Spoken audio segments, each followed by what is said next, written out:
What's up, guys? Welcome to another episode of Thunder Sports Pod with your boy JT and The Stache, baby. We back at it again. yes, sir. College football playoffs are here. We got the semifinal matchup, so right off bat, let's dive into it. First one, we got Texas playing Ohio State. What do you think about it? I've thought about this game all week going into this. I've thought about it real heavy. And I have to say that I think the team that's going to win this game is none other than the Ohio State University. Mm, okay. Yeah, they've been rolling, guys. I mean, I don't think anybody can really stop them at the moment. And all it took was to throw to their NFL talented receivers. Yeah, Jeremiah Smith. who would have thought? That's what they needed to do. Emeka Mbuka. I mean, yeah, them guys. I mean, Quinn Judkins, Travion Henderson. They've got talented guys. I mean, it's that NIL money, but it's working out, panning out for them. So, if you had to say a one X factor in that game, what it comes down to for both teams having to have any sort of chance at winning the ball game, who would you point to and why? I think I think they need to run the ball heavy against Texas, as we could see. Well, like against Arizona State University, I mean, you can run on Texas. That's definitely something you can do. I definitely think that the game plan for Ohio State will be first half will be definitely to run it down your throats, and then depending on the situation going into the second half, I think that's when they turn to the wide receivers to like really close the game out. Uh, Yeah, Quinn Ewers has to have a good game. That's a big thing. I think that's he has to have a big game absolutely. for them to win this. I can't I agree. no mediocre QB play. I need actual good great game to seal this and go take the Texas Longhorns, who have not been since like 2005, like to the national title. Like you got to do this, Quinn. All right, all right, all right. You know Matthew McConaughey is going to be rooting for them Longhorns, baby. But you made a great point. I do believe Quinn Ewers is going to have a really good game. Last year he looked great in the playoffs. This year it's been very up and down. So he's been inconsistent. Arch Manning is the future for the Texas Longhorns, but we'll have to wait and see how Quinn plays against that Ohio State defense. A lot of people would say the X factor for this one would be Texas's secondary versus the Ohio State wide receivers, but that's too easy to pick. I'm going with the O line of Texas matched up against them dogs on the D line of the Buckeyes. I think if the O line can hold up and protect Quinn Ewers early in the game, I think they'll have a chance. But I mean, look what they did to Tennessee and look what they did to Oregon. So it's going to be tough for Texas. Definitely gonna be tough for Texas. I just think the Buckeyes are going to be the team that moves on. Like the not like they took down the Volunteers. They took down the team I thought was the best team in the country, Number one hands team in down, the country, undefeated. undefeated. Like absolutely destroyed a lot of teams that we thought like wait. I mean, let's for example, they did drop 40 points on the number 4 defense, Penn State, this year. Like I mean, that's big. That's big numbers right there. 40 points on the Absolutely. fourth best. That's big. Mm-hmm. It'll be interesting, but my prediction, I've got Ohio State winning this game. Me and Stash are on the same page here. I think Texas puts up a close fight. I don't think it'll be a huge blowout like the last two games they've won. In the playoffs, I think it'll probably be like 31 to 24. Okay. I am going to my score is going to be a little different than yours.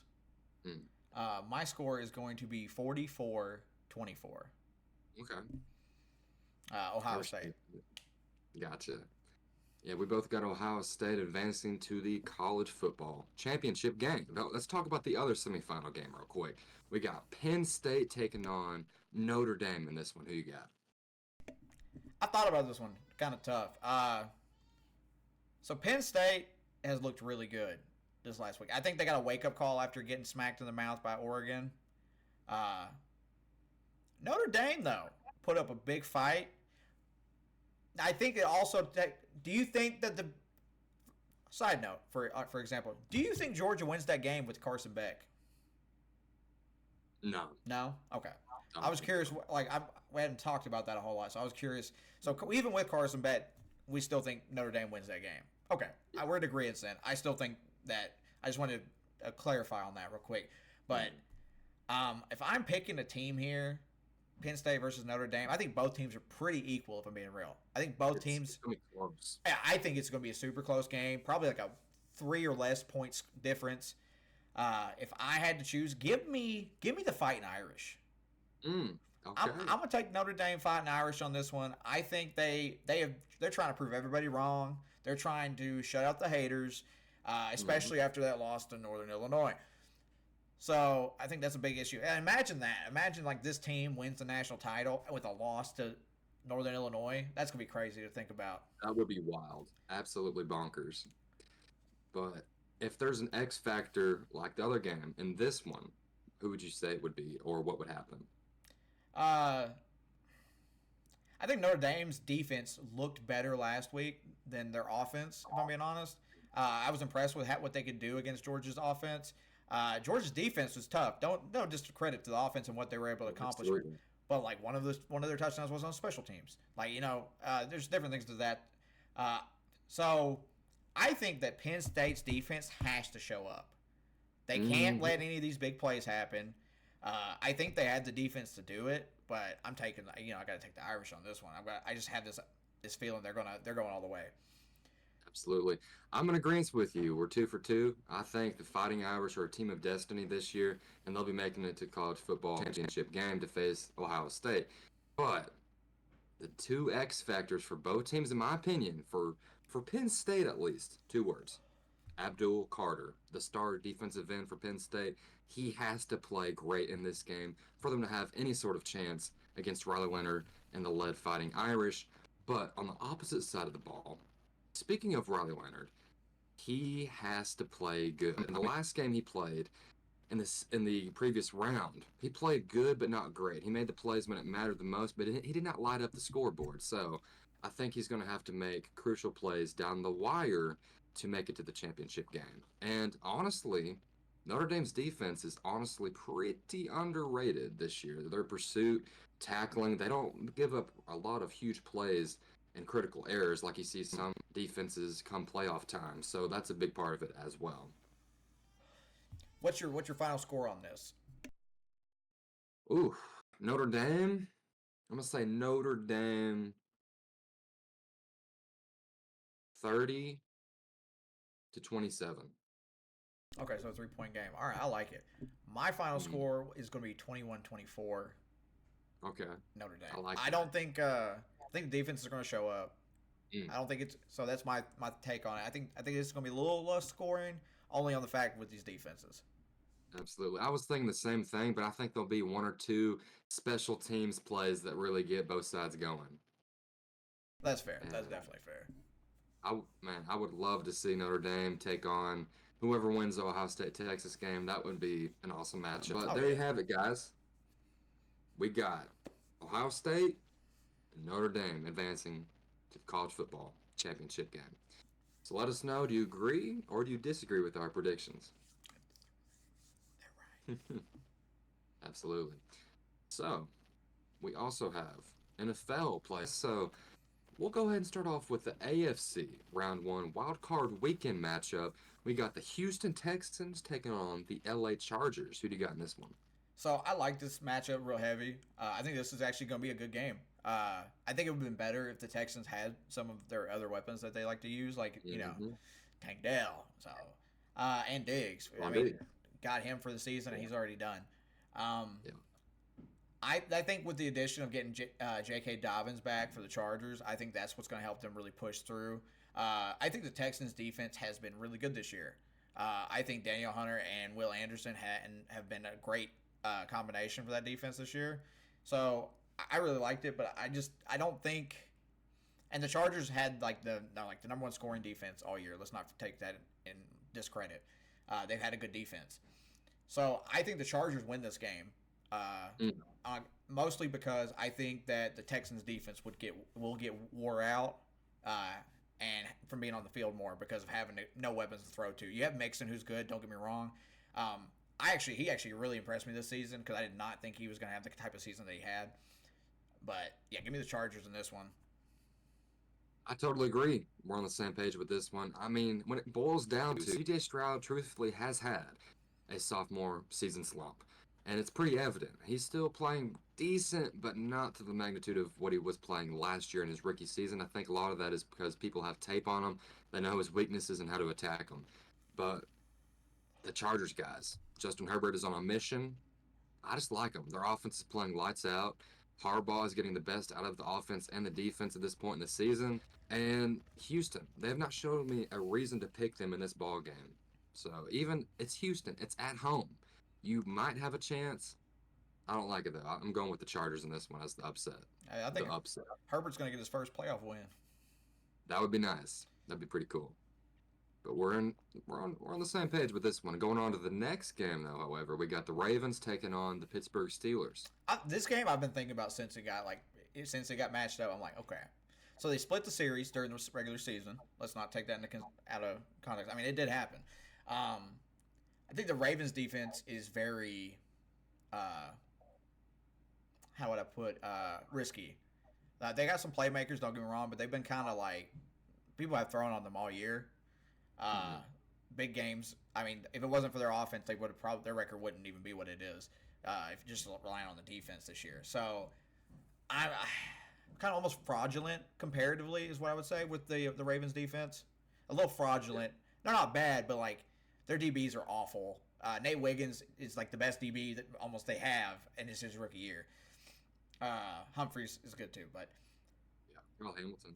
yeah, my bad, Kyle Hamilton. Yeah. But then you have like the opposite with the Steelers. They've had a great defense. Russ was cooking a little bit this season. I'm not after he came back from injury. Part of me, it's where I'm so torn on this. This is one of the games I'm just more torn on because obviously I would think the Ravens would win this game, but Lamar's track record with the Steelers is not great. He's like 2-10 out of the last 12 meetings with them. So like that's something to think about. They're division rivals. That's also something to play in a factor. I think it's going to be wrong, but I'm going to take the Steelers here. Okay, I like it. Little bold prediction, but it could happen. I mean, anything's possible come playoff time. They've been on a losing streak too, in which would think, why would you pick them? I feel like they're due for a win now. Is kind of how I'm feeling it. They're due for a win. Do you think Russ Wilson gets back on page in the playoffs here? Because the last couple of weeks he has been struggling a little bit. I think the defense for the Steelers are the reason they win this game. I think several of their drives for the Steelers will end in field goals. I think Russ, at best this week, I'm thinking 220 in yards, 2 touchdowns, 1 pick. Do you think Najee has a good game on the ground? Yes, I think he's going to ball out. I think he's going to have to because he's more than likely not staying with the team after this year, from like what the rumors are saying. He has had a 4,000 yards in all 4 seasons together. Let's not forget that. So I think he's going to get picked up if they let him go. And I used to be a Najee hater. I want to be real. I'm just so tired of hearing about this guy. Like he's just never. People are like, oh, he's not that good. I think he's a very decent back to have, and like he's definitely good. I think on third downs. So like for me, yeah, I'm just taking the Steelers in a really 17-14 victory. Oh, I like that. I like that prediction. I will say this. The Najee hate, guys, we got to stop it. I mean, he is a little bit overrated at times, but when you need him, he's a pretty serviceable back. He's not terrible. And so let's look at it from both sides. Let's hypothetically say the Ravens lose to the Steelers, okay? Let's say Lamar gets his 3rd MVP. He continues to choke in the playoffs. That's going to be the script. That's going to be the headline. And the offseason is just he cannot get it done in the playoffs. I think the weird thing is if you look at their statistics and their win and loss in the playoffs, and I thought a lot of people don't want to like talk about this, but like him and Dak are the same. Mm-hmm. They have like the same record, so like that's something to think about. Exactly. Even though they didn't make it to the AFC Championship game last year against the Chiefs, they just cannot get over the hump, man. It seems like Mahomes just has them in a just weird situation where they can't get over them. Oh, it's like the Bills. Exactly. The Bills haven't been to an AFC Championship game in 5 years, but we still talk about it like they were. Mm-hmm. And let's just hypothetically say that Baltimore does beat them and the Steelers lose. Will Mike Tomlin be on the hot seat? Because let's think about it. I mean, he has had successful seasons over 500 every single time he's been a coach for the Steelers. But what has he really done post-Big Ben era? I mean, that's fair. I think that's a fair comparison and an argument to have for Mike Tomlin. With you know, you've only done this, like you've done this, and this is great. But how long is this good until we want more? Kind of concept, and I understand that. I think he's trying. I don't think that that he's not trying to like do better. But like the QB play has not been great over the last couple of years that they've had. I think that's played a huge factor, especially in that position. You've got your veteran now there who has been in the big game twice. Let's not discredit Russell Wilson here, and he's won it. Was he carried by his defense most of the year? Yeah, it happens.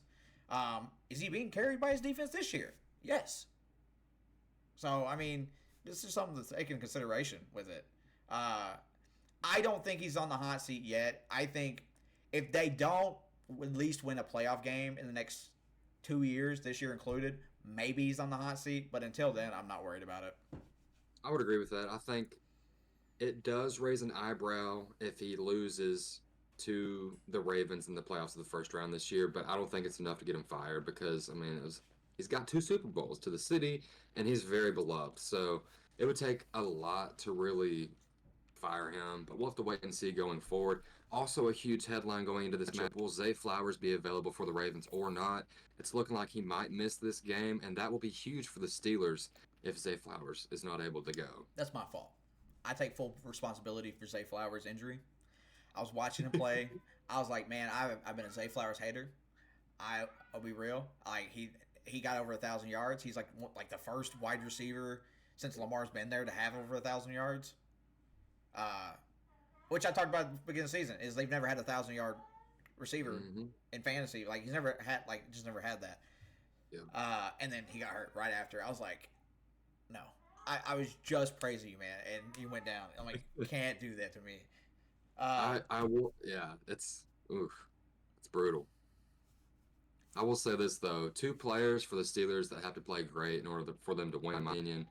One on the offensive side of the ball, Najee. I think he's going to have to be efficient, and on the defensive side of the ball, Joey Porter Jr.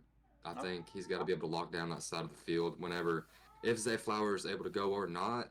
I think he's crucial as an X factor in this matchup. But I am leaning towards Baltimore in this one for 2 players and 2 players only: Lamar and Derrick Henry. Yeah, that's fair. Yeah, I think it'll be close. I'm going to say 21-13 final score, Baltimore. Okay. I like that pick. I think it'll probably be low scoring. Yeah, I agree. I think it's gonna be low scoring. I just think I think Steelers defense is something that Lamar has struggled with. So Absolutely. So we'll see. I'm kind of hoping the Steelers win because like why not? Let's go Russ. Oh yeah, might as well. Next matchup though, we got the Buffalo Bills taking on the Denver Broncos. I want to say that Denver I was 100% absolutely wrong on Denver this year. I expected them to be maybe a 1-win team all year. I was utterly and absolutely wrong on that, and I am sorry, Denver Broncos. But I am a believer, and the fact that Bo Nix, I just looked this up earlier today, finished 6th in passing touchdowns among everyone, blew my mind. I was like, he was right there. Wow. So I was definitely kind of shocked on that. The defense side of the ball has been spectacular. Patrick Surtain is the best cornerback in the entire NFL, and it's not even close. 100%. The only guy, and this is crazy, the only guy I've looked at that I'm like, yeah, he's locked down, is Christian Gonzalez, a second year who was hurt all last year. Like those two guys, I would give my arm to have in Tampa right now. Oh, I bet you would. Yeah, I would. Man, this game's going to be a lot of fun, guys. I mean, Denver has some playmakers on the defensive side of the ball with Nick Bonito. I mean, PS2, Patrick Surtain. Riley Moss, the white corner. Riley Moss, yes, sir. Put some respect on my boy's name. Oh, man. And then on the offensive side of the ball, you got some pretty guys as well. So it's going to be interesting to see what happens. So I do think Buffalo squeaks out a win, as they should. They're the 2 seed. In Buffalo, Josh Allen might have a case for MVP. Him and Lamar, some people say it should be him, but we'll have to wait and see. James Cook on the ground, Khalil Shakir, and the rest of the receiving core, they're going to have to show up and against a very good defense. So I think it'll be a very entertaining matchup, but I'm going to go ahead and say Buffalo 28, Denver 17. Ooh. I'm gonna taking Buffalo here. I want Denver to win because I have hopped on the Bo train and he has super impressed me. He blew me away with how well he's played this year, the attitude he's had. I've thoroughly enjoyed watching him play, and that defense again, absolutely incredible this season. Like the guys that Patrick Surtain has locked down this year, like the list goes on and on. It is nuts. I'm gonna take Buffalo at home. I think Denver's defense is good. The climate isn't that different in my opinion. So like that's not the weather's not going to play as much of a factor. It may be a snow game though. We may get a snow game, and Denver definitely does not want Josh Allen in a snow game. But give me 28-14 Buffalo. Okay. I think Broncos do score, but I think the Bills at home with all the momentum they've got, Josh Allen trying to prove a point. I think it plays a factor. Even though I think the MVP should be decided before the playoffs. Personally. Oh, 100%. I agree with that statement for sure. But we'll go ahead and move on to the NFC wildcard games. We got the Rams taking on the Minnesota Vikings. Who do you got in this one? Oh. So I think this game is going to be a lot of fun. I think this game is going to be high scoring. I'm going to give it to your Vikings. 30-27. Last second field goal to win the game. Whew. I like it. Man, I'm going to vent a little bit here. So, after losing the number 1 seed, being a wild card team, having to play as the 5th seed with 14 wins on the season, that's definitely discouraging. However, you may have a chip on your shoulder ready to knock out some guys, maybe, possibly, en route to playing again. So, last time that these two teams matched up, though, the Rams got the best of them. They were on a 9-game winning streak after that, and then they lost to Detroit. So, the Rams have a lot of playmakers. They got Kyron Williams, Cooper Kupp, Puka Nacua. and Puka Nacua as well. So, them boys, and let's not forget about that young and talented defensive team. I mean, they got Jared Verse, Braden Fisk, and they got some other good, talented guys as well in that. We talked about this. That was one of my predictions at the beginning of the season. Is I expected the D line for the Rams to still be good. You did. I just thought that was such a brilliant move by the Rams to grab two guys who had spent the last 3 years playing together. It's brilliant. A very underrated player for the Rams, Byron Young. I think he could possibly be an X factor in this game off the edge, but I do think this game should go towards Minnesota's favor. They'll be playing a second time in LA again. However, watch this. There's a lot of wildfires in LA. Currently, they're monitoring the status of the game. It might be moved to neutral site. However, it would be crazy if they moved it to Minnesota. That's pretty unlikely. But imagine Minnesota getting a home game after all. But I do like the Vikings to advance in this one. I think it's going to be 35-28 the final score. And Sam Darnold, you have to play better than what you showcased last week versus Detroit. A lot of overthrown passes and left a lot of points on the field. So I expect him to play much better like he did during the regular season. And that defense for Minnesota, you better be ready because Matthew Stafford, he's had a lot of playoff experience, been there and done that. He's won a ring, so he's going to be ready. Oh, yeah. No, he's definitely going to be ready. He's been in the playoffs here now the last couple times. He's definitely going to be more ready than he used to be. Mm-hmm. But moving on to the next wild card game, we've got the Buccaneers taking on the Commanders. Yeah, we're favored by 3 right now to win this game. We're at home, Raymond James. We played them week 1 of the regular season.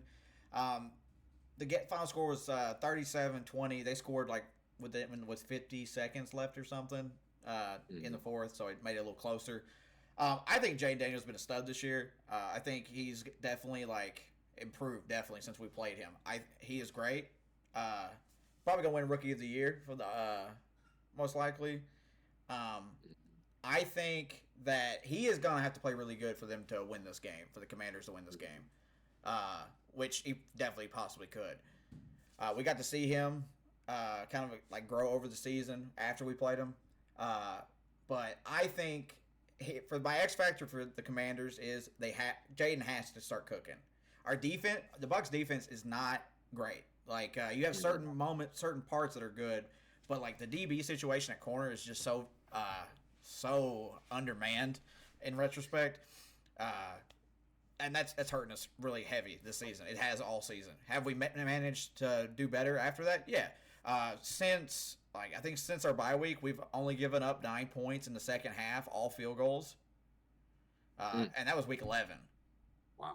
Uh, that's something to think about. And I've looked at their schedule very heavily.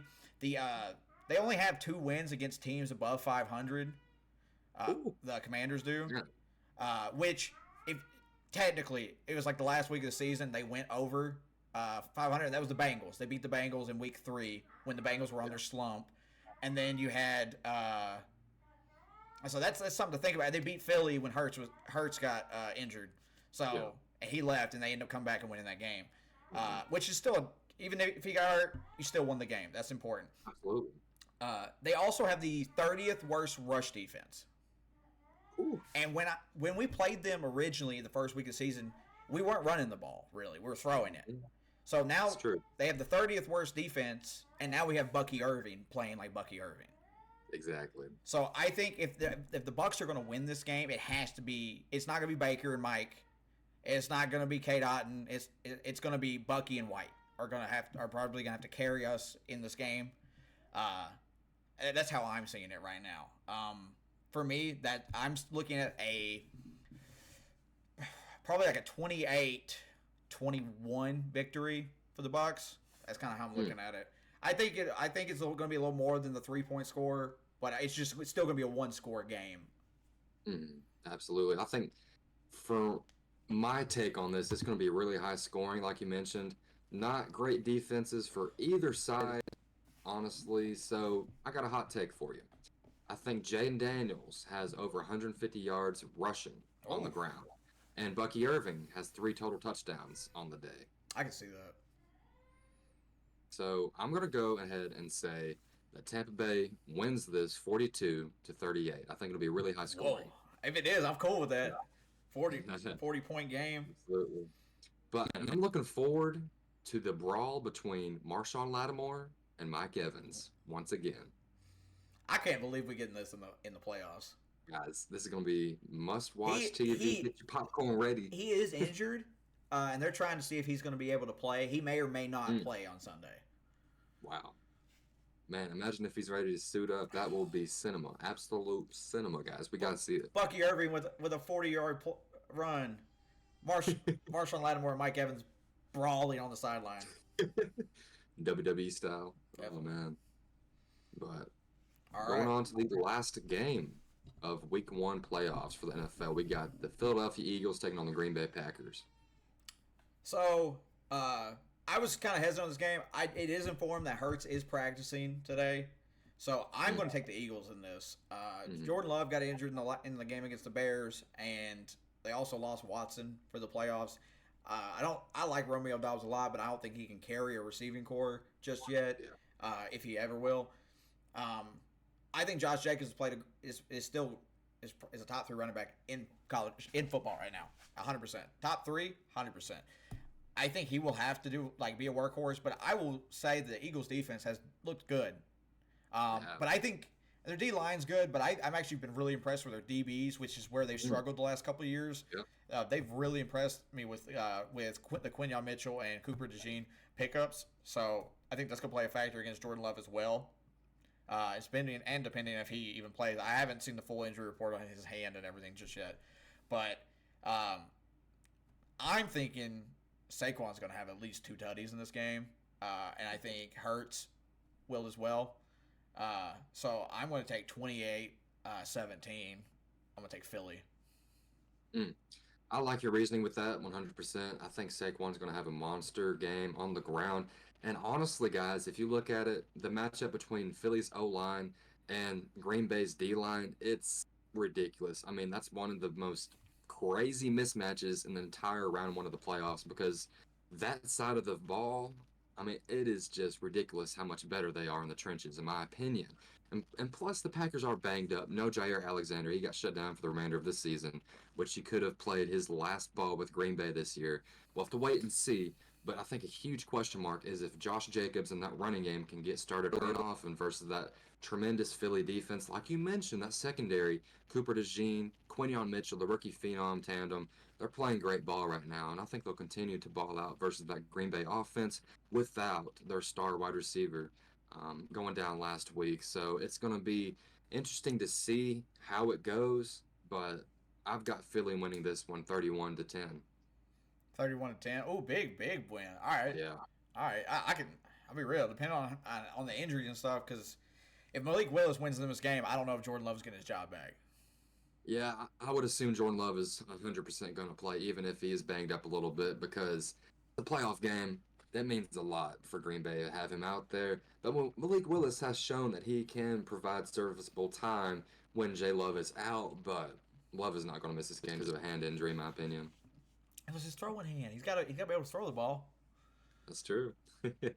But guys, that wraps up our predictions for NFC and AFC playoffs round one. We only had one game in the AFC that we picked differently. NFC 3 for 3 the same. Wow, I guess we've been thinking about this a lot lately. Oh, 100%. Absolutely. But guys, let us know down below your predictions and thoughts. Drop a comment. Subscribe if you haven't already. Share the video. TikTok Thunder Sports Pod is the same username, so appreciate the love and support, guys. Better watch some great football games this weekend. Heck yeah, we are. We out. Whoop!